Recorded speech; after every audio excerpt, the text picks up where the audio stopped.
Never waste my time. You are I want. Hello and welcome to the Everyday Icons podcast with your host, me, Graham Locke, where I get to know the people behind the success stories. My icon guest today is the founder and managing director of the brilliant real estate brokerage here in Dubai, House & House. Welcome to the podcast, Luke Remmington. Thanks ever so much, Graham. Lovely introduction. Thank you. How are you? Yeah, great, thank you. Nice break over Christmas, so settling back into the new year, getting ready for a big one. Brilliant. So you've got an amazing story, and we want to sort of get right into Thank that you. with you as well, and how it all started, and, Yeah. and you as a person, etc. But before we do that, for anyone watching or listening to the podcast, can Yeah. you give me a brief overview of House & House right in the here and now, and a summary of the company? House & House was founded in 2013 by myself, James Perry and Simon Baker, my two business partners. We now cover all aspects from residential sales, leasing, property management. We've got a good property management portfolio.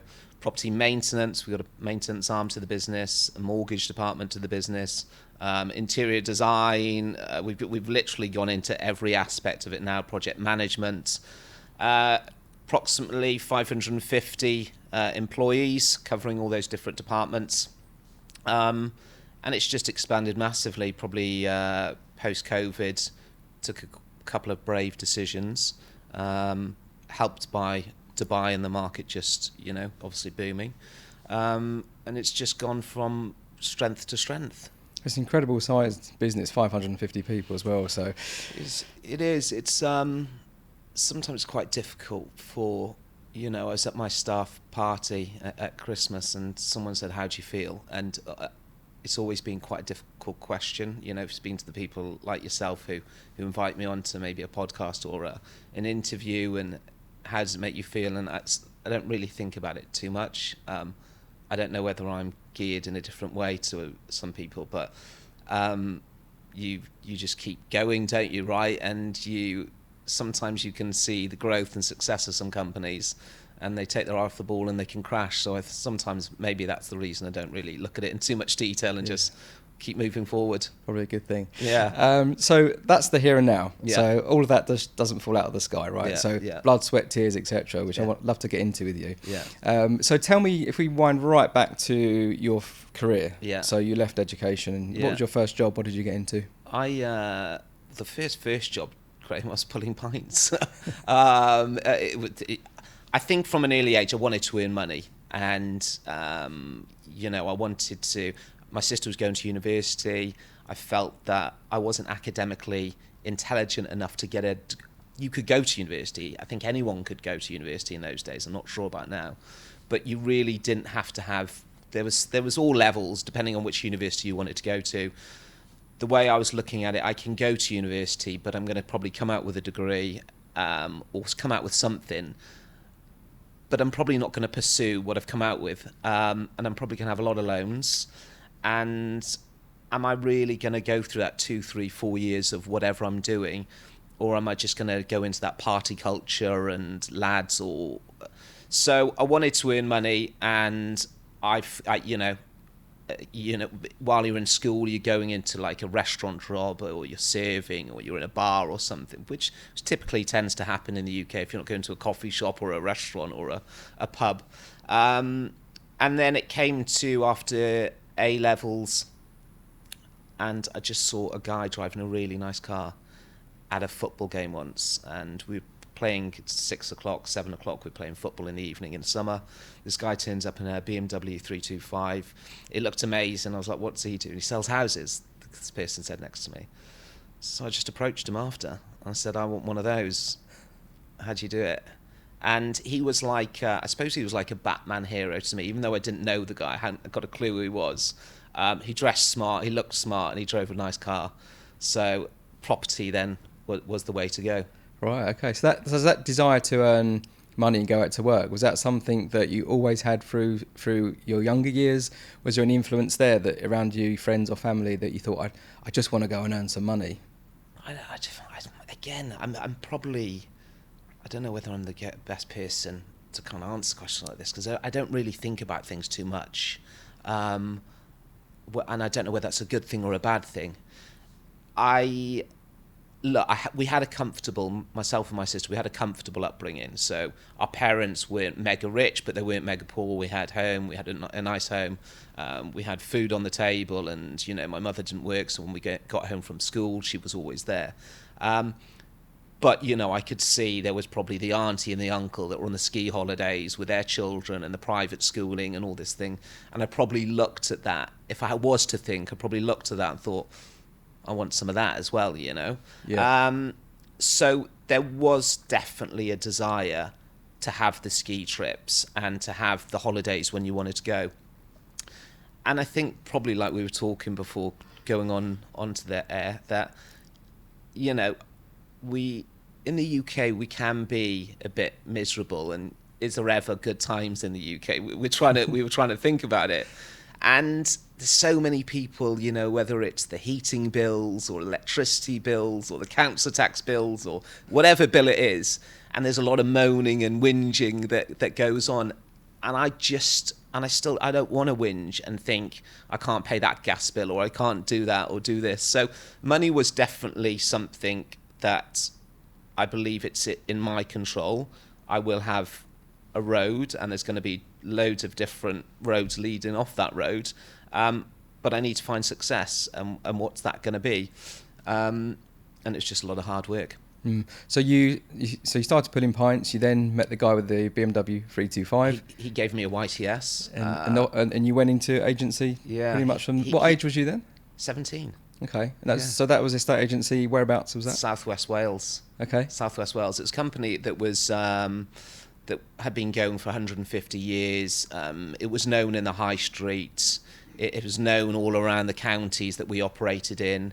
I pretty much went in there, Graham, and I was given about 1,000. It feels like 1,000 letters and 1,000 envelopes. And they were the envelopes that aren't like today, where you can rip off that bit of film and it sticks down. You had to lick. So I remember going home on the second or third day after working there, and I had kind of a cut tongue from licking these envelopes, cut knuckles from folding these letters to put into the envelopes, and just perfecting my tea and coffee skills, because every day I was told to go make tea and coffee for 30, 40 or 50 people that worked in that office. And again, I didn't really think about it. And looking back on it now, and I suppose looking at my son, if he had been thrown into that, would he have had the stubbornness to keep going at it? Because it wasn't desirable in any shape or form. No. It wasn't nice. There was no... I didn't think about, where's this going? Where am I leading to? Am I still going to be licking stamps and, folding letters in it's a an year's acquired time? Taste, right? Licking all those... It was all that glue. It wasn't particularly nice, no. There was nothing particularly nice about the first year of that job. And I don't know, I was in Southwest Wales. There wasn't a huge amount of opportunities. I think if you got into the postal services, you kind of looked up on as, you got a good job if you're a postman, or you can go in the fire brigade or do these things. But properties, what I looked at, and I was going to some lovely properties. I was shadowing people. I was learning how to do descriptions on properties. I was getting around the county. I was learning the postal code, so pretty much someone could say a postal code and I knew it. Sorry, this is all pre-tech, right? So... there was no CRMs, there was no systems, we'd just taken on Encore. Okay, so you had something. We had Encore, but this was literally when I'd started. So we'd gone from the different notes in the boxes where you'd the be Rolodex. We'd gone through that. You'd taken the property on, you were taking the picture would come out of the like the Polaroid, you put it in the window, people would be marching past the office window at all different times of the day. So you learnt raw agency, really, I'd say. Complete raw people agencies, 100%. I don't remember the emails even then. There was no emails to them. The fax was still going, because I remember doing the fax. We were sending everything. So every day, I remember the postman coming in and probably taking 200-300 letters, because we were sending out the new brochure of the property that we'd just been instructed on to different people around the UK. So very, very old school websites. I don't even remember much we were doing on the websites and stuff like that. This was all probably coming into the 2000s when we pre-Rightmove, I imagine. Yeah. So literally picking up the phone, speaking to someone, and trying to get them through the door. Yeah, so you learnt some really good people skills, how to communicate with people, because you had to. There was no other way of communicating. There wasn't WhatsApp or text or anything like that. So 100%. it was phone calls, and face to face, right? 100%. That's what you had. That's what you had to do. So I feel actually when looking back on it now, I feel really obliged that I was in that position to learn that. And it's probably looking back, it's probably a bit sad that people don't get to do that now. Yeah, actually think it was a lovely. I was in agency in 2002. Yeah. And it was a really nice way to do business, because you really got to know the people, because they would come and see you for a cup of tea or come in for a chat. People would come in, Graham, and they would, how much is my house worth? But the guy used to live 100 metres down from my office, and he probably used to pop in every week. The price doesn't change every week, but he would just be, he's gone to get his loaf of bread, and he'd pop in, he'd know everyone in the office, and it's just general obsession in the UK to property values. And I think there are actually obsessions out there, and it's made headlines in the news where people will just scroll, even if they have they're not looking to buy or rent or do anything. They're just constantly browsing different property websites. Yeah. And it was, people, that was the high street, wasn't it? It was, the agency made up the high street. You had your bank, your butchers, your bakery, and it's just changed massively. Yeah. So, I definitely feel I was in a really good place looking back at what I was amongst in terms of people skills and just going out and generally having a good chat with people. Yeah, it's probably stood you in good stead over the period of time where you've employed a lot of people that maybe moaned about certain things, and you could say, hold on a minute, there's always a way, and that's to pick the phone up. There's always a way to talk to people. But anyway, that's a whole other sort of rabbit hole to go down. But so you started in the agency, you started to get to grips with it, and how long did you stay in that particular? I didn't leave it. I have. It's quite a. I've had 3 jobs. I'm 43 years of age. I've had 3 jobs. I stayed in it, stuck with it. I didn't move around. As I progressed, I think within a year I'd gone to a sales negotiator and to a senior sales negotiator. You'd gone through those different ranks. I had a really nice 65-year-old lady. So I was the young kid on the block. So, some probably could look at it now as like, I was the one that was working the late hours, and the 65-year-old was like, I don't particularly. She didn't say it, but she probably didn't like me that much because I was starting to get some results. And it was a team effort. So your numbers weren't necessarily measured. It was what the office was doing. So at the time we had 7 offices, and you would compare offices amongst one another, but you didn't compare brokers or agents, estate agents within the offices. And I think it probably would have been early 2000s that for some reason they started comparing individuals in the office, and the 65-year-old who was having a 2-hour lunch break and numerous cigarettes throughout the day and finishing at 5:59 p.m. It just started to show that I was out there pretty proactive, and even when the lights are shut, people would be walking down the high street at 9 o'clock at night knocking on the window and like, Luke, why are you still in the office? So I wasn't shy of hard work. And I think that's probably what I learnt most from my parents was you get out what you put in. And I didn't often see my dad because he was constantly working. Yeah. So, if you had a weekend together once or twice a year, you'd be like, wow, how did you manage to get this off, Dad? Because he was just constantly working. So I don't think he did that for a reason to teach me. That was just a way of life. But then it's what he shows or what he did then installed on myself. Yeah, so it's influential. Yeah, for sure. And I think it's probably one of a hidden talent that I was listening to a podcast on the way here, Graham, and it's the same in all aspects, whatever profession you're in, and I was listening to Eddie Howe talking about, Newcastle, and one of his biggest criticisms is for any of his team is lack of effort. And I think if you can put the yards in, Yeah. You know, it's that saying, isn't it? You know, everyone wants the view, but they don't want the climb, or Yeah, everyone yeah. wants the trophies, but they don't want to go on the training grounds. And Yeah, it's that illustration of the iceberg, isn't it? People just see the tip of it, right? indeed. And so it's in Frank B. Mason, the estate agents, and I was there. And then I went from sales negotiator. An unfortunate situation happened between higher management and the management of my office. He departed rather suddenly, and I remember being sat behind my office desk, and I looked pretty young. I know I look pretty old now, and I've got grey hair, but back then when I was probably 19, 20, 21, somewhere around that, I wasn't earning much. I was thinking it was like £300-400 when I started as a YTS per month, and then it would have gone up to 1,000, 1,500 as a sales negotiator. As they then started paying us as on what we did, not what the office did, earnings went up. And then the manager had to go all of a sudden because of a disagreement. And I remember what you would call, I don't know what his title would have been, but he would have been a partner. We've all got the fancy, I think Dubai's a CEO and CFO and all these things. He was just a business partner. And I remember he came in, there was no meeting booked. He sat in front of me and he said, I'm going to give you a shot at manager, or something around that. And I didn't believe in myself. I had no belief. Right. And I tried to turn him off.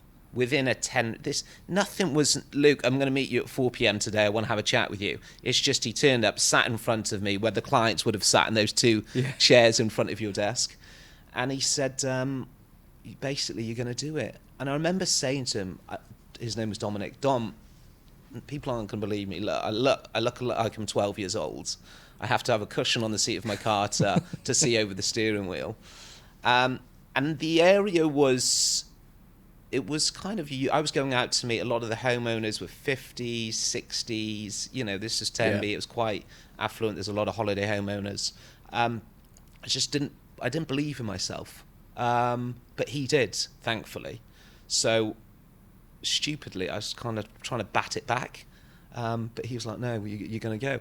And it was a success. And, you know, out of all the 7 offices at the time, we had more success. I was selling 1 in 2 properties. So it was getting to that stage where we could start, you know, really looking at the statistics and finding out what had sold in the postal code. Okay, what have I sold? Okay, and I'm selling 1 in 2 and probably had 4, 5, 6 competitors. But yeah, it was graft. It was graft. I didn't necessarily have any skills, I don't believe, that were any different to any other Tom, Dick and Harry that was working in any competitors or in my office.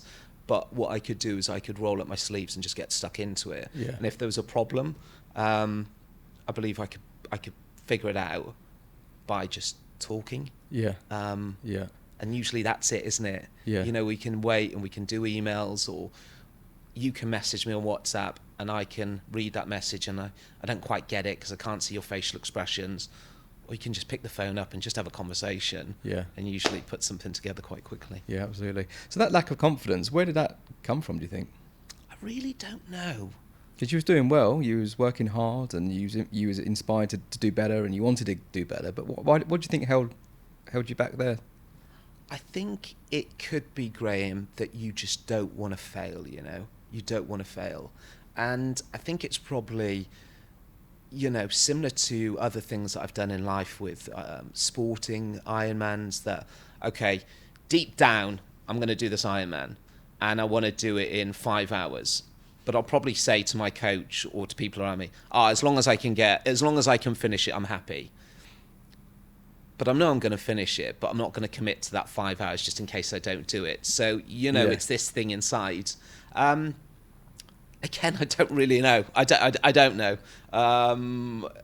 But I just didn't. Youngster, maybe qualifications. I had some seniors in other offices that I thought were particularly good. People buying and selling properties. A few of the branch directors, branch managers were buying and selling, driving more flash cars. I'd probably go into meetings with them and they were talking about price per square foot or doing these things. I probably thought, they know so much, I don't have a clue. And I suppose it's probably similar to when I came to Dubai as well, that you hear everyone talking so well and you just don't know it, right? You're new, you're fresh off the boat, you just don't know it. But, you know, I think probably being young and a bit naive, after 3 weeks, you're probably like, I'm really good at this now. And then the figures start coming out, and you're like, well, there's 7 offices and I'm the top performing office. Yeah. And maybe start believing in yourself. Yeah. And it's probably an issue I've probably had in life, to be honest, is believing in myself. Probably even now. Yeah, I think it's that imposter syndrome, isn't it? It's well known that a lot of people, successful people, really mega successful, still suffer from it. But I actually think it's the driver in some people. 100%. Because they're constantly trying to prove to themselves they can do something. Yeah. And obviously you went through that at that stage. But once you got that confidence that you could do it, and the results started to come in, where did that lead you to in your thinking? You know what? I used to... probably still do, actually. I was flying back from Heathrow and I picked up the orange Financial Times, and I just think it's a good thing to look at every so often, whether it's because it's on the table next to you and you just look a bit more intellectual than you would if that orange paper wasn't there, so you can have the Sun or the Financial Times. You know what I used to do? On a Sunday every so often, I used to get the Sunday Times, and it used to come in that polythene wrap because there was about 30 papers combined into one on a Sunday. And I used to get that flimsy, there's probably about 15 pages, but it used to be the job vacancies. And you used to see all things, I remember, like director of the NHS, £150,000, or you used to see some, British Gas CEO or CFO. And all these numbers were just like, wow, but look at these jobs, what they're doing. They're running national companies, in London or so on and so forth. And I was in the sticks in West Wales. So I had belief, but I wanted more, and I wanted more money.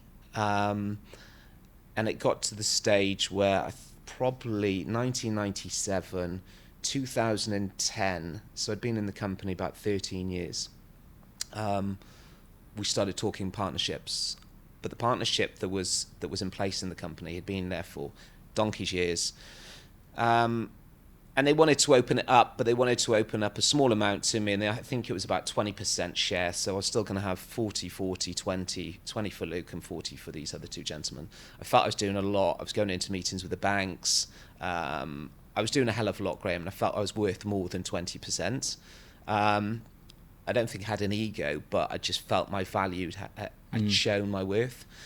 I was getting a big loan from HSBC that was put in my hand. And I remember speaking to HSBC, and they said, if anything happens to the business, your house is collateral for this loan. I think it was over £200,000.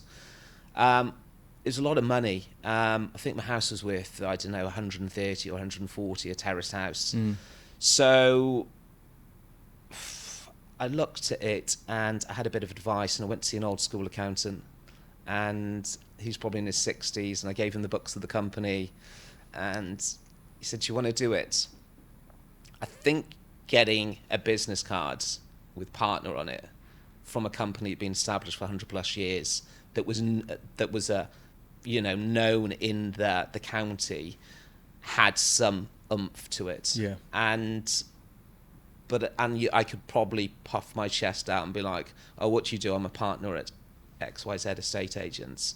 And there was a certain thing to it that maybe looking back, so this is 2010, 11, 12, maybe I could look at the time, I could probably think, if I go down this route, I can get that blue BMW 325 that I saw all those years ago. But I don't know whether it's going to be enough. And I don't know whether I'm still going to be told what to do for the foreseeable, because I've still got the small share. And this old school accountant said, once you're into it, you're going to be into it.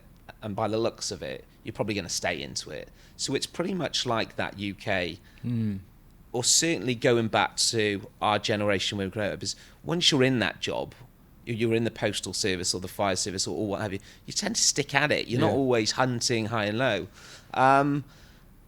And a friend of mine said, a really good friend of mine, said he was selling caravans. He said, I've had an interview for a job in Dubai. I said, send me the application. I want to look at it.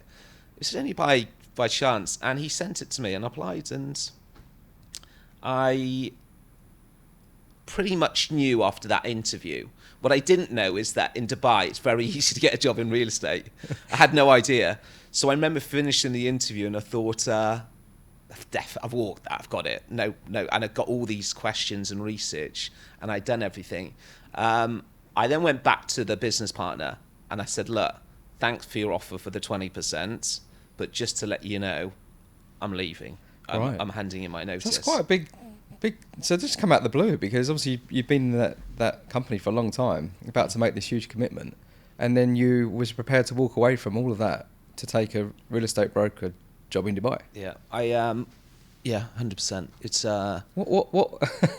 It just seems like quite a big, sudden thing to do, considering you were in control of, and had a really steady time there in South Wales as well. I mean, it's not like you were in a big city or in London. I wanted to be in the city. That's the thing. You know, I travel up to London every so often, and I felt the hustle and the bustle. I liked it. Yeah. I liked it when people were walking fast in the streets.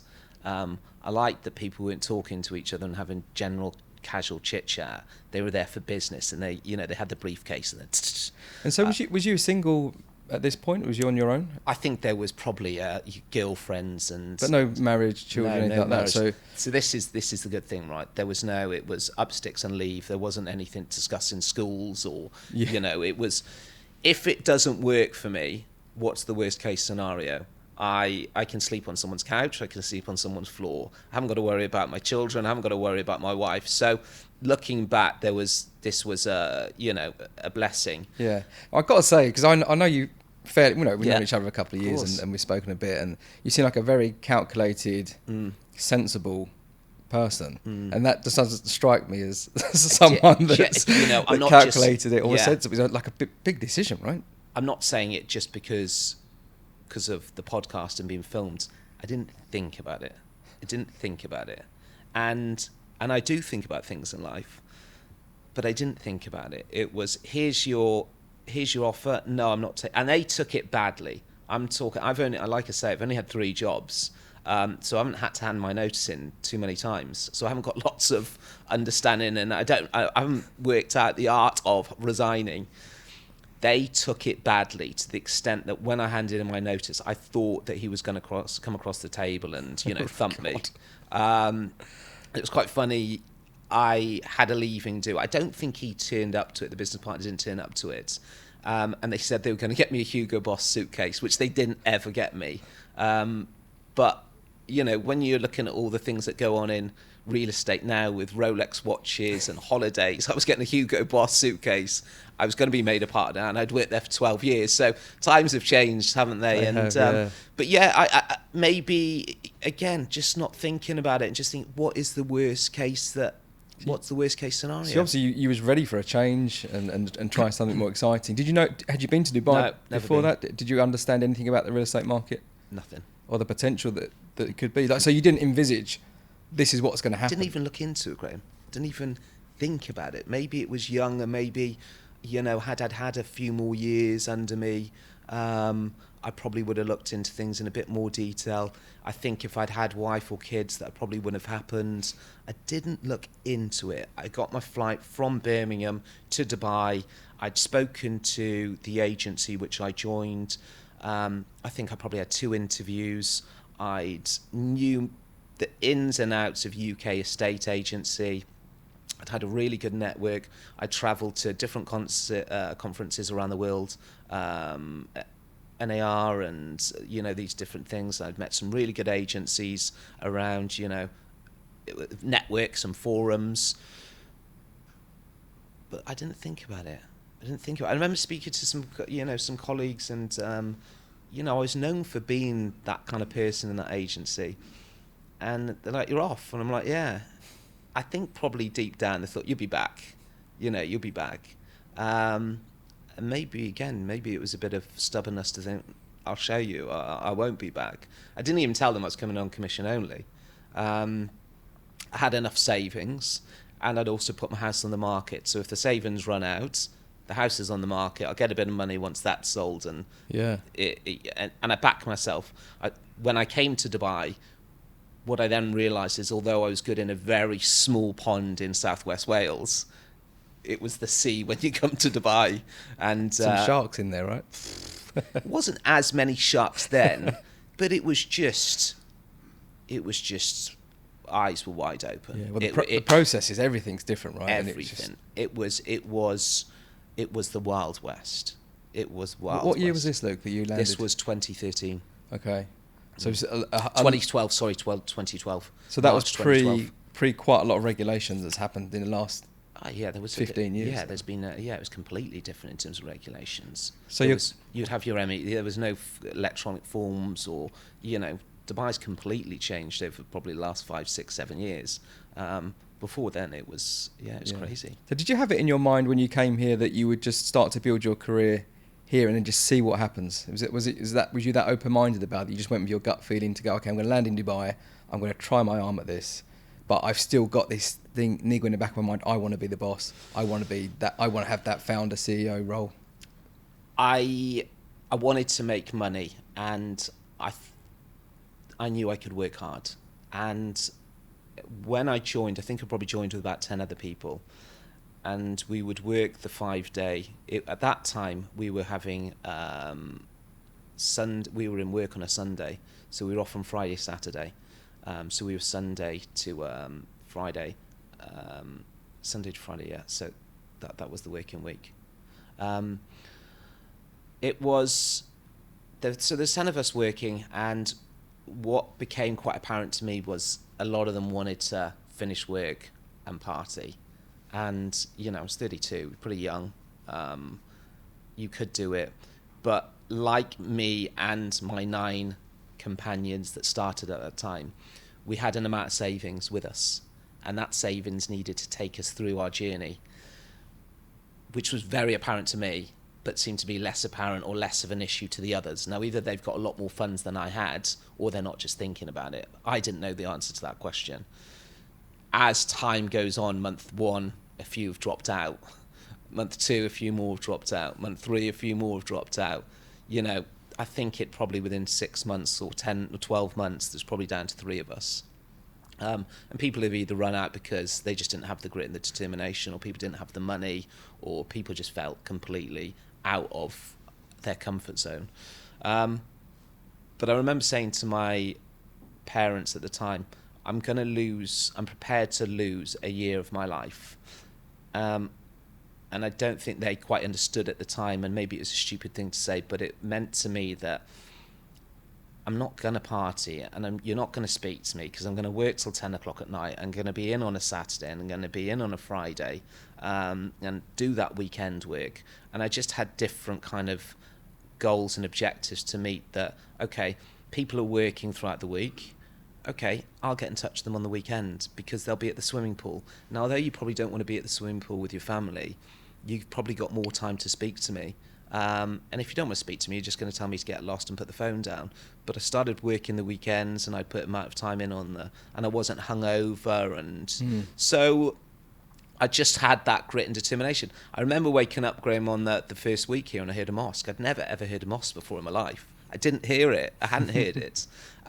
So there was a lot of changes, and I remember sat next to a colleague who had probably been doing it for a year or two, and he was talking price per square foot in different communities, and this one between this one, and you're going to have more growth here. And I'm thinking, I used to know this where I used to be in Southwest Wales, and I have no idea now. Yeah. And I want to learn it, and I want to learn it all tomorrow, but it doesn't happen. It has to take time, and going out the weekend, looking at places, having a drive around, having a coffee, having a mooch, just trying to understand, because at some stage a client will ask me a question that I should know, and the more I'm getting myself submerged in it, the better I'll become. So you started doing that, and was there a moment in that where you completed a deal or a number of deals where the financial impact was significant, where you thought, wow, I can really make this work financially for me? And how long did that take you? I think it was probably month 3 or 4 that I did my first deal. So pretty quick. I went straight into sales, probably because the agency had told me, you're a branch manager, that's what you should be doing. So I went into sales. They also looked at the amount of money that I was pretty an open book. I told them what money I had with me. I'm pretty transparent in life, so I tell people exactly as it is. So I went into sales, did a deal in the Villa project. I got a lot of assistance, and it just, I think that commission at the time probably earned me around 30 or 40,000 dirhams. Okay. And I remember getting that. And then you start coupling that with the next one and the next one. And then all of a sudden you're coming home with it's trying to still convert the AED into the GBP. Yeah. But you then start thinking, wow, this could work. And then you start looking at the cars that you can buy, and you start looking at the places you can rent. And then you start thinking, well, I can now fly my mum out and on holiday and pay for this, Emirates flight. So these things were just uncommon. Yeah. To, I don't know, to be in the UK, to be an estate agent and say, I want to take my mum to a hotel. It just, maybe it's because we were quite close to one another that you wouldn't do it. But I don't know if I would have had that free money to be able to do it. So it was just quite quick that being in Dubai, the tax wasn't there and the money was. And you just start looking around, you see what other people are earning. And it's just like, let's do this. Yeah, incredible. So that starts to become financially successful for you. And did you feel personally fulfilled that you were happy? Because obviously, as you said before, you was in your previous place for 13 years or something. So did you think, this is it for me, I'm going to replicate what I did back home, I'm going to stay here? Or when did that niggle start to come in the back of your mind, thinking, I wonder if I could do this myself? I think it's different in UK agency, that I think it's quite difficult to open a new brand because a lot of the clients within the area know that brand and the establishment and how long it's been going, and it's like an old boys network, isn't it, that the business has been going 50 years or whatever it may be. It's quite difficult to open a new branch in the UK, or it was at that time. Whereas here I felt it wasn't so much the agency, it was more the broker. So I could sell to Mr. and Mrs. Jones in 2013, for instance. And I'm sure if you ask them today who they sold with, there's probably more chance of them saying my name than the brand's name. And that became quite apparent to me, that it was a platform, but the platform probably didn't mean as much as a UK platform. Right. And trying to open a license wasn't going to be as difficult. I didn't have to spend a huge amount on an office. Didn't have to have a high street office. I didn't have to start advertising in the papers and all that expense. And you had some cash in the bank from the deals that you'd done.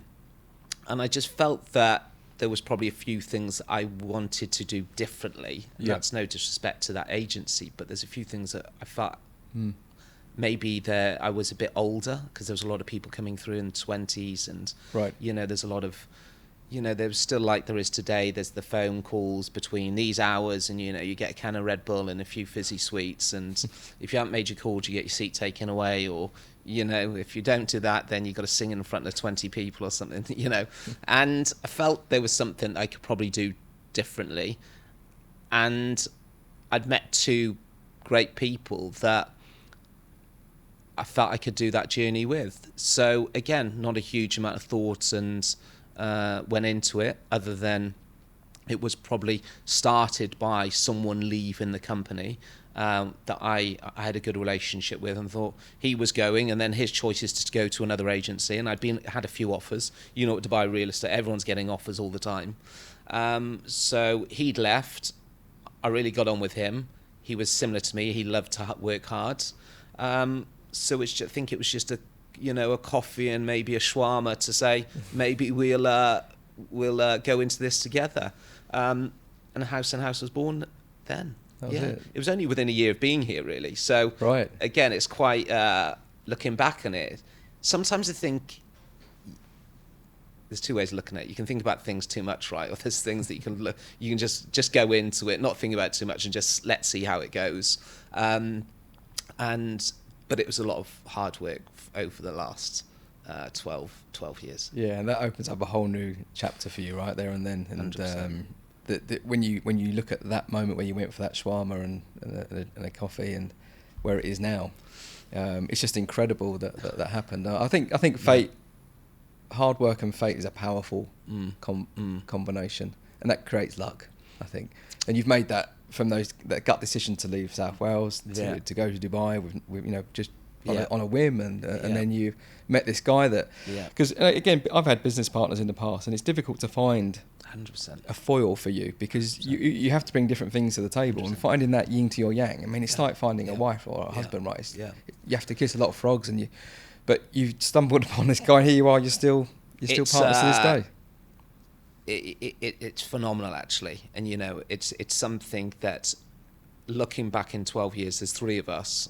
I think we have the majority vote. Okay, so there's always someone that's probably not gonna get what they want, but in those 12 years, I don't know of a disagreement. There's, okay, this was my choice, I didn't get it, but I trust your decision and we're running with it. So as it's gone on, but we've never had a disagreement, and we've opened subsequent businesses, because I said to you that the diversity in the company now with different departments. We've brought people in and it hasn't worked. So I now realise that finding people to come in on your wavelength is extremely difficult. Maybe because I met 2 gentlemen in a similar scenario at that time, where we didn't have much money, but we had one aim, and that was to build something successful and a platform for individuals. And whereas probably you're thinking about the money and the cars and the bigger houses back then, as things then develop and get more successful, the money goes to one side, because it's not always money, because there's whatever you do in life, there's always something better and bigger, isn't there? You get the car, then you want that one. You get the house, you get that one. You get a holiday, you want that one. So things just change. I had a call from a broker yesterday. I missed the call because I was on a Zoom, and then I called him back. He didn't answer. Then he called me back, and I'm thinking, what's going on? He's like, I just want to say thank you. And I was like, it felt, because there was a few missed calls and a bit of tennis with the calls. I felt maybe it was going to be a bit of a problem. And he just wanted to say thank you. And he said, Luke, I started last year. I was 3rd out of 250 brokers. And the platform that you've allowed me to come into and the input, I just want to say thanks, which that means more to me than any bonus. And I know people can listen to that and be like, well, yeah, I'm sure you got enough that you don't need the bonus. But honestly, to hear people get a title deed and to get a set of keys, and people to come over here and come from different parts of the UK, and from going on their staff party to a curry house or a golf club, to now sitting in the Omani and looking at the lasers, and going to Thailand or ski holidays or what have you. It means an awful lot to me. Yeah, no, it's amazing. And so you started it as House and House. That was the original name, and everything else. So you've had to. It's an incredible brand. People always compliment your brand. It's always striking to me whenever I've viewed it. It's very impressive. So you got that right from day one, which is fantastic. You did, yeah. But obviously, I've started businesses and I've done a lot of these podcasts with people that have done that, and the stress and the bit that people don't see, because the glory's there for everyone to see, but the hard work, because obviously you were a hard-working guy anyway, so you must have been pushing yourself pretty close to or beyond your limit at some stages in the early days, I imagine, of trying to get this business up, and then trying to attract other people to come join it, and then all the growth and scalability problems that arise from that. How did you? Was there any points with you or your partners where you went, you don't know, should we continue? Yeah, there was. I do remember speaking to James, thinking, what's all this about? We're earning less money than if we were brokers. Fact. And that's what I think people don't understand, and I think it's controversial for me to say, and people might think that I'm saying it because I don't want them to have a try at it. I've got no problems people trying it. Lots of people have left House and House and gone on to really successful things, started their own companies, done particularly well, whether it's in real estate or gone into other avenues. And I think everyone should be allowed. It's up to you what you want to do in life. And if someone wants to leave me, I'm not sending them letters in. I'm going to threaten to sue them. This is life. Let people go on and spread their wings and do what they want to do. Don't be cocooned into what Luke Remmington wants you to do. So but it's hard, bloody hard. And I remember speaking to James and saying, fact, we earn considerably less as owners of the business after 5, 6, 7 years of going. We earn less, but we're getting older. So, you know, you've started, the family started, the bills are starting to come in from the family side of things. You're earning less. You've got more pressure. You've got salaries you've got to pay during COVID times that you don't know where you're going to pay. You're trying to work things out. But when I started it, someone said to me, Luke, be prepared for the next 7 to 8 years. And to be fair to that person, they hit the nail on the head.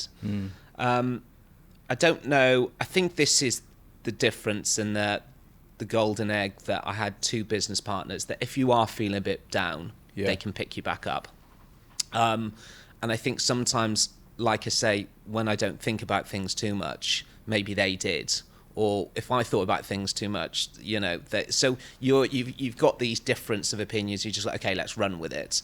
So I think that's my advice to people, is if you're going in, be careful if you do it on your own, because it's a huge amount of effort. And would I do it again today at 43? No, I wouldn't. I couldn't do what I've done for the last 12 years today. And I've got massive respect and admiration for companies and individuals that have gone from boom to bust and rebuilt it. Because it's bloody hard, isn't it? Right. And I've seen many companies in real estate over the last 10 years that, you know, have started at similar times to us and either succeed or fail, but there's probably been a lot more that failed than succeeded. And I think you've probably seen a gap over the last 5 years where the playing field is the larger ones seem to have got a bit more ground between them, say between the top 10, and then the 10 and 11th place seems to have the expenditure on portals, and people are now, you know, million dirhams a month on portals, and you know all these things. It's difficult to do that if you're going into agency now, and it's difficult to, I suppose, like the Premier League, right there with the top 5 and breaking into it. And I feel agencies getting a bit like this now, and whether that's because of the way Dubai has developed over the last kind of 5 or so years, because it wasn't like this before. You know, we had it up to 2014, then it slowed down. But it was difficult. Bloody difficult. So these business partners were vital to you. You stay in a good mental fitness, I guess, to get through that. I don't think it would have happened without them. And your own sort of mental health and well-being, obviously keep fit. You do your Ironmans and things like that. Is that something that you attached to when you moved to Dubai to help cope with the business at the same time, or have you always looked after yourself? Or is that what you do to... I like fitness, Graham, and I think, you know, it's probably, again, going out and, you know, going to these conferences and, you know, listening to, you know, all these, you know, motivational speakers, and, you know, whether things have changed, right, as we start getting into YouTube and podcasts and all these, the access that we now have to having the perfect life. And just because the perfect life for me was getting up at 5 doesn't mean it's for everyone. Controversial on ice baths and saunas, but I did have something to say, be fit. And you're going to be able to get up early in the morning, do your fitness, and then go into the day, go to bed early, get your certain amount of hours sleep. So I think it's not just for me, it's for everyone in the company. You know, we've gone a lot into this in the kind of the last 6 months in promoting. We do meditation on Thursdays, Tuesdays and Fridays. We have a gym class on a Wednesday. We had run club yesterday morning, 20 odd people. Whether you're running or whether you're walking, it does make a huge amount of difference to you. Eating clean, eating healthy. So people don't need to hear that from me, but it does make a huge difference. I think if you're going to start a real estate company and you're going to want to go out every single night, you're not going to want to do any fitness, but you want to go smoke a vape, I think your chances of success will be less than the person that has the fitness, the eating, you know, and it just seems to, you know, you don't have to be a scientist to work that out these days, right? No, absolutely. So how do you cope with the personal stress and personal pressure that you put yourself under to keep that company in the as we talk about the Premier League? Yeah, it's changed a lot, and we've become fortunate because of revenue and turnover and the size that we've got and different arms of the business. We just employed particularly well, I feel. We haven't brought anyone in to do, bar a few, maybe a couple. Everyone's been within the company and been promoted. So it's like they've been with us, they've been interviewed through numerous days over years, and then they go up into senior roles. People we trust, people that are extremely good. So that has then taken some pressure off us, and it's good because you get fresh ideas and new ideas and things that I'm not good at. You just, okay, accept it. I'm not good at that. So let Charlie deal with it, let James deal, let Simon deal, let Clementine, Thomas, Jake, whoever. We've just got some extremely good people, and I was told about a who's in your life raft. If you need, 5 or 10 people, you're going down. Who do you want in that boat? And one of my business partners asked me the other day, "Who's in your boat?" And I told him straight away, "This is my boat." And these are always the people that I can go to. Yeah. I have a life coach that I speak to on a probably monthly basis. Okay. So I still speak to him, and that's not just about business, that's about being a great father, or what does my next 10 years look like, where's the clarity, where's the focus. So I listen and try and learn. I'm obsessed with trying to learn, and it doesn't always register, but I just try and do my best. Yeah, it's interesting about the fatherhood thing, because I think a lot of businessmen and women suffer from mum and dad guilt. Are they spending enough time? And I think, particularly in Dubai, it's keeping the children grounded as well, because there is a lifestyle here, right, that is just crazy. And they're in that, and they can see that, and obviously you're financially successful, and you have a nice living. How do you sort of manage that with the children, and what do you try and teach them, that because they see the good stuff, right? They don't see what went into it. I took on a life coach who probably changed my life with that. I think people can. It's quite fashionable, life coaches these days, isn't it? The fitness coach we've all had for donkey's years. But again, I think what we've got to remember, Graham, or what I try to look back on is, again, our youth and us growing up. And like I said to you off air as well, I think I saw, my dad 2 weekends a year. He didn't come to watch me football train, and pretty much didn't know who I was, and he assumed I was home at this time, and if I got in late, he didn't know because he'd be asleep, or my mum would be asleep. So it was just a different life, wasn't it, between the generation or the kids today and what we were like. But I took on a life coach who I found on LinkedIn. He won the Rugby World Cup back in 2003 when England won it, so he's in that Johnny Wilkinson team, British Lion, and as you get older, your perspective changes, right? And what you wanted 5 years ago or 10 years ago, everything's changing yearly. And then he talked to me. I think probably had 3 sessions, and I was quite emotional when I was speaking to him. And sometimes I see this from people. They get emotional when they're speaking to these coaches. And I don't know whether it's dramatised because it's on video or YouTube. Simon Cowles will want to break down because of this person that changed his life. And I'm like, is it really real? And I don't really have that many emotions, to be honest. But he got me quite emotional. He's like, I think you want to be the best father you can be in the next 10 years. And I'm like, I think you're right. And I think it has your family life, or what goes on in your family life, has a massive impact. It's all integrated to whether you're going into the office happy and what you know what I mean? Everything's linked. Your fitness, your healthy eating, your family, everything is linked. And it's not, one thing serves all purposes. It doesn't. And so I do make a conscious effort to not be what I was. And that was, I wasn't a present father, because it was, I'll be honest, and whether my son and daughter will look at this in 10 years, it wasn't a priority. As sad as that seemed, my children weren't a priority. It was business. And again, I didn't think about it much, but maybe looking back on it as well, if I don't bring the money in, what's going to happen to them? Yeah. So that's the priority number one. And then they've got their mother to look after them. This is my job, building the business, making a success of it. That then happens. Okay, reevaluate, look at my goals like I've done for 2025. What is my goals now going forward? Yeah. So clarity and focus, and becoming a father. So, you know, going to rugby training on a Monday and Wednesday, going to a match tomorrow in Abu Dhabi, going to the Lion King tomorrow afternoon.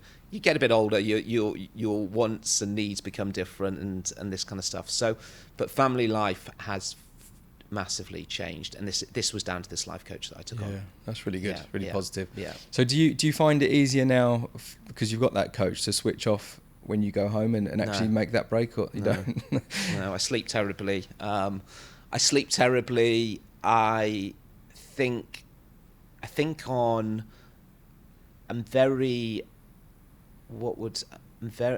like I'm a father in the company, and there's people going through difficult times, and it's very easy to say, roll your sleeves up, get stuck into it, do what I did, and you're going to have a success. But they can't always see it, and I never know what's going on in their life. I don't know. And people, you know, we've all got this mental health. I don't think we were talking about it 10, 15 years ago. But it's really common now.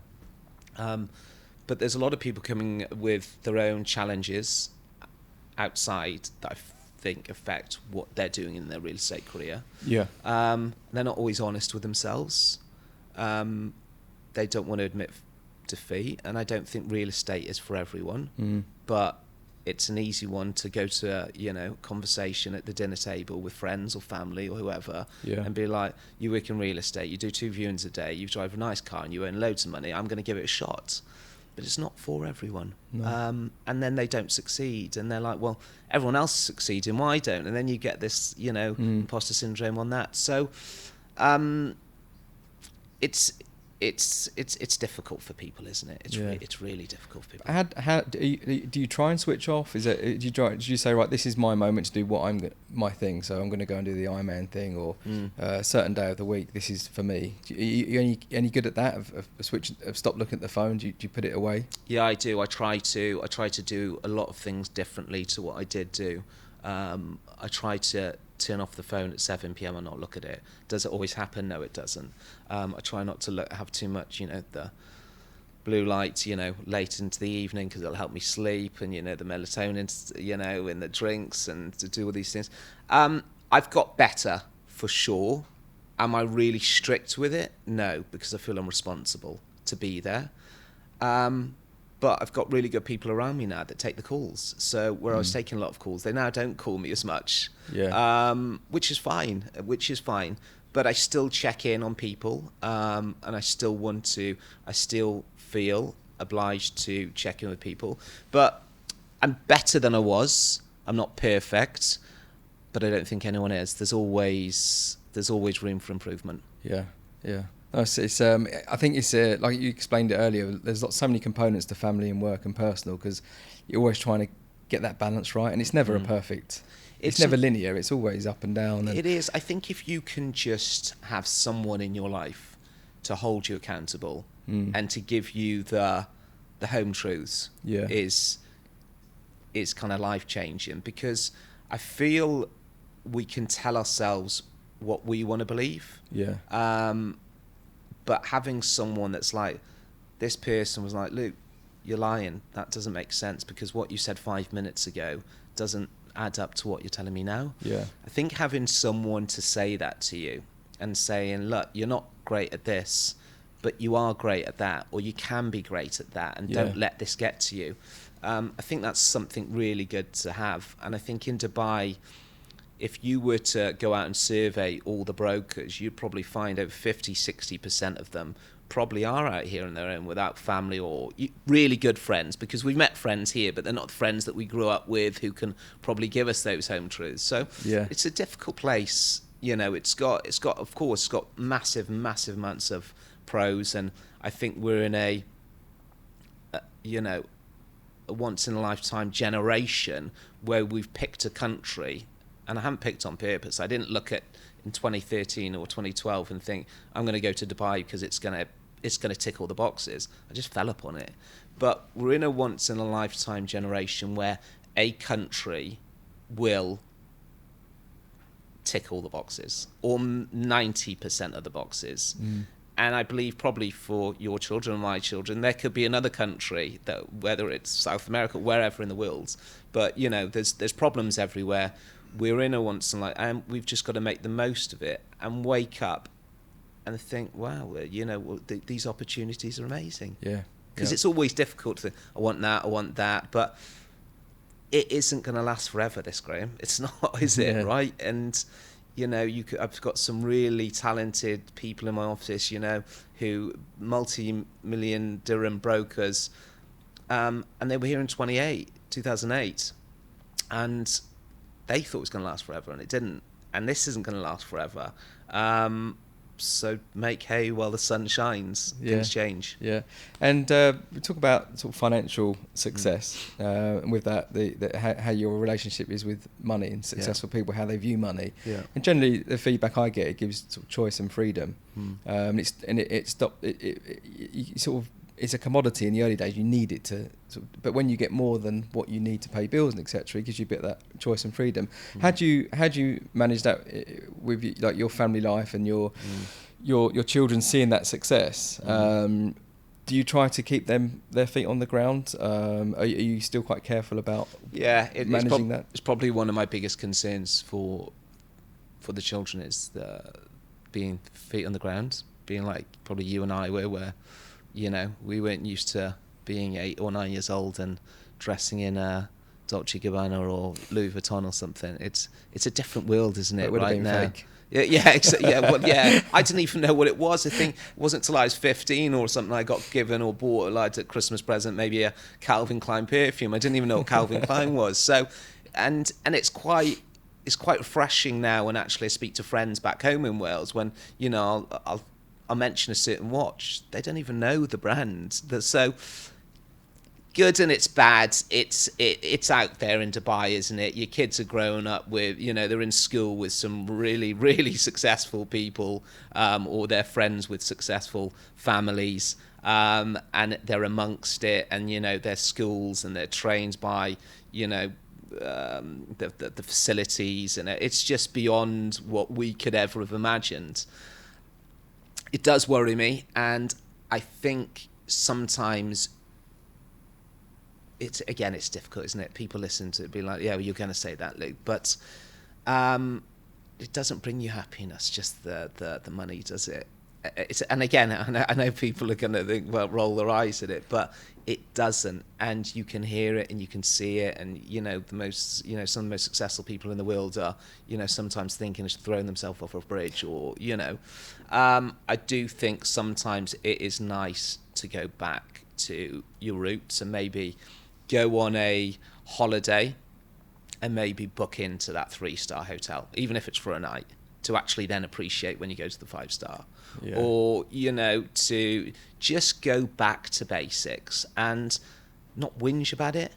I think that's quite good. I'm fortunate to go away with my family. We booked Japan, and I will do that. I'm going to go, and I'm going to go into a hotel, and I don't want my kids to whinge about it. And they're fortunate to go to Japan. Let's go to a hotel that probably wouldn't be the standard that we would love to go to or something. But I think sometimes bringing yourself back down to reality, probably having a pair of running shoes and thinking, right, there's probably a few more kilometres or probably another 6 months or a year in those, rather than just going out and buying the latest one on the market. And these things, it's not easy, and I'm not saying I'm not trying to say that I'm living a difficult life. I'm sure people wouldn't think I am, but I do have these things.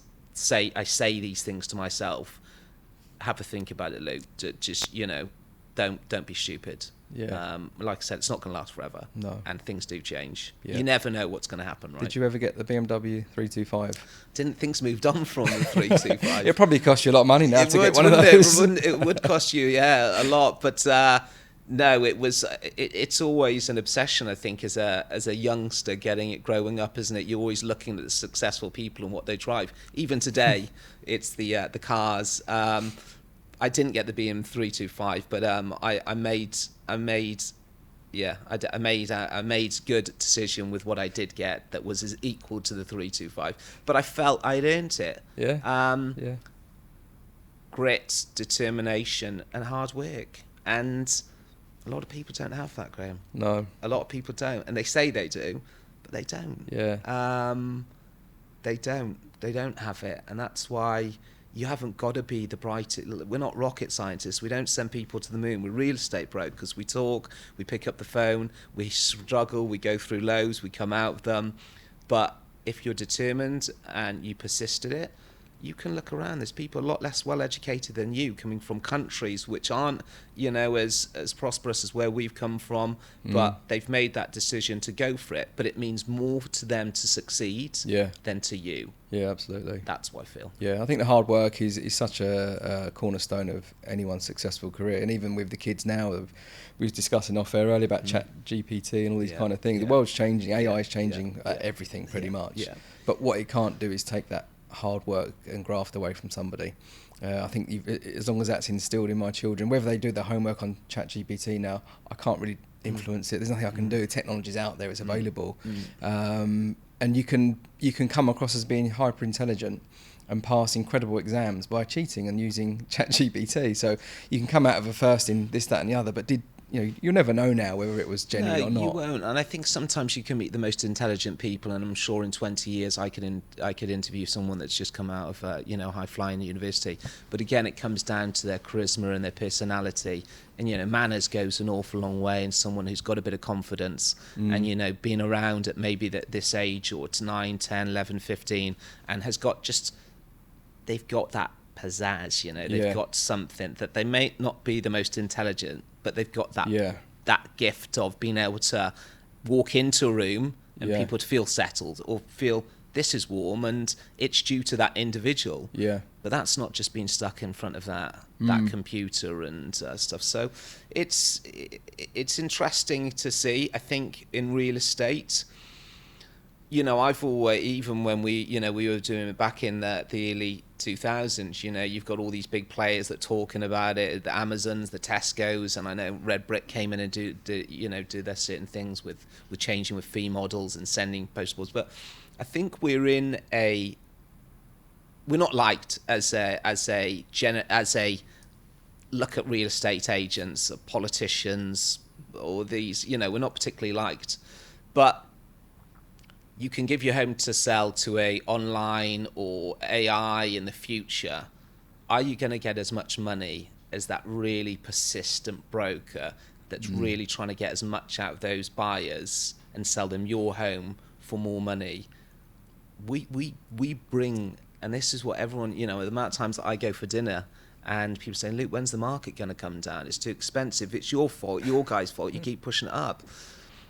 But when they sell, they want the most amount of money, right? So I think we're in a good career that we can still be doing this job in the future. And of course, things will change, but there's always, I believe, an area for human interaction in selling homes. Yeah, that's what I believe, and I can't imagine it changing. No, but I think it's only for the highly skilled proportion of those people. Of course. I think if you're on also ran, you're in danger. Yeah. If you've got some pizzazz, like you said, if you've got that X factor that can't be recreated very easily, but if you've got something that can be created easily, recreated easily, then you're in danger. Yeah, I think so. And that's why I just think I don't know. It'd be interesting to see what happens in the future with I know, for instance, my children come in and jump onto an iPad quickly and.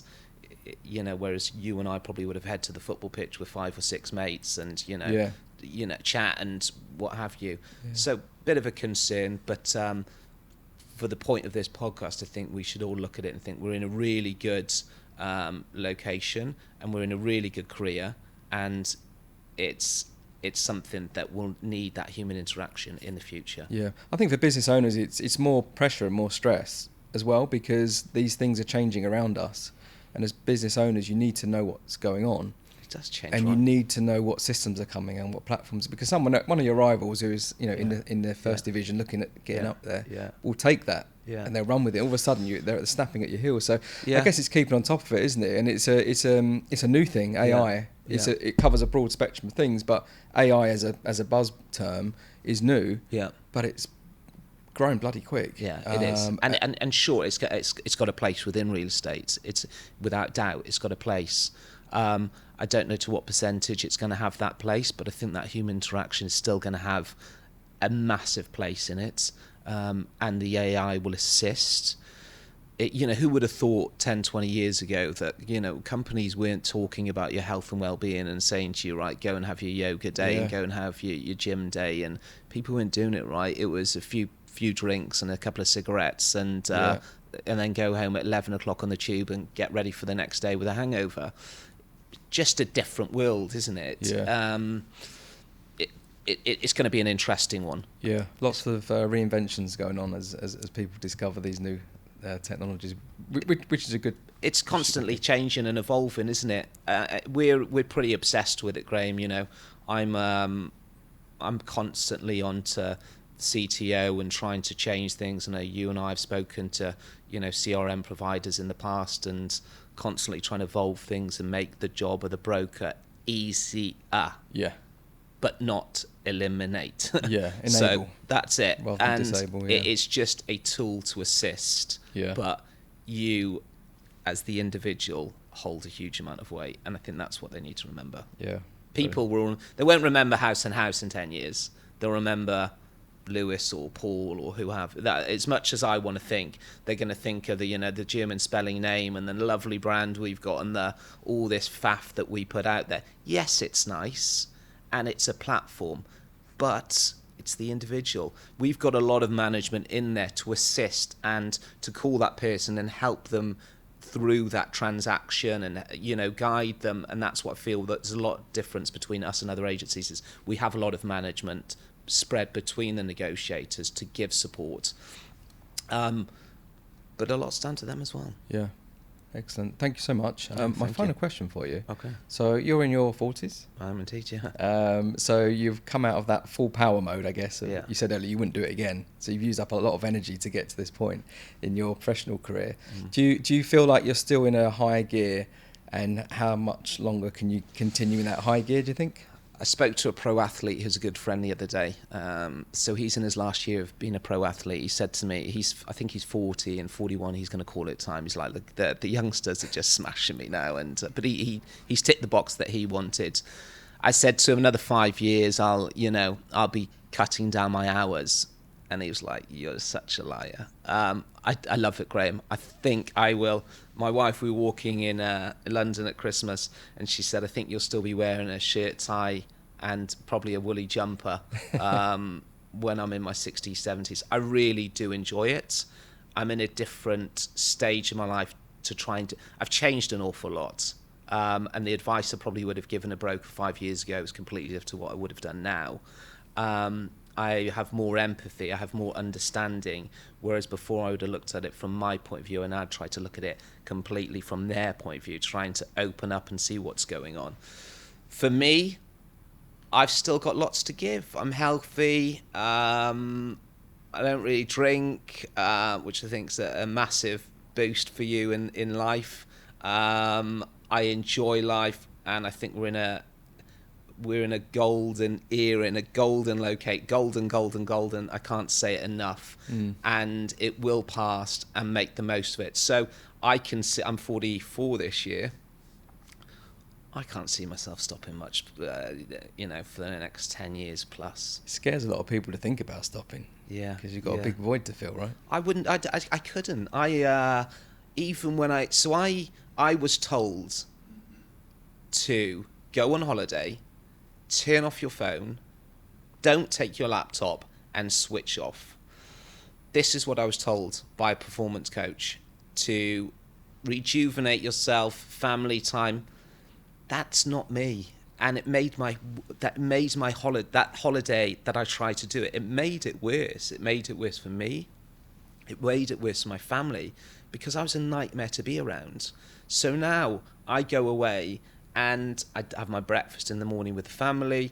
I then they go off and go to the pool or to the sea or to wherever they're going to go. I'll do my gym workout. I'll open my laptop and I'll do 2 hours, and I enjoy it. And I feel that I'm not a control freak, but I have a certain amount of control, and I still want to be involved in it. And this is what I'm probably trying to say. Just because someone tells you to get up at 5 and go and do an ice bath, if you don't like doing it, don't do it. Yeah. It doesn't work, right, does it? Yeah. And I think that's what my understanding is in life now. Just because Ronaldo does it doesn't mean Luke needs to do it. It doesn't. What works for Graham doesn't work for Luke. We've all got different lives. We lead different lives, and you've got to do what works for you. I'm at the moment trying to understand my take-off routine, which is in the morning before I come to see you, to make sure I'm in the right frame of mind before I come to see you.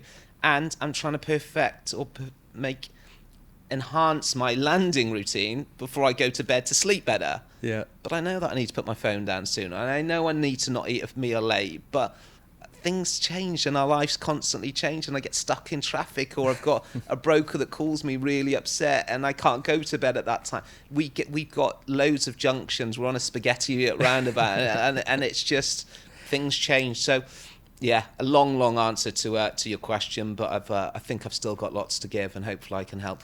Yeah, well, it's been fascinating speaking Cheers. to you. I really Thank appreciate you. your time, Luke. Cheers, Thanks Graham. very much. Thank you. And thanks for watching. Thanks for listening. If you want to like and subscribe to the Everyday Icons podcast, you can on all the major platforms: YouTube, Apple, and Spotify. Thank you very much. Never waste my time. You are I want.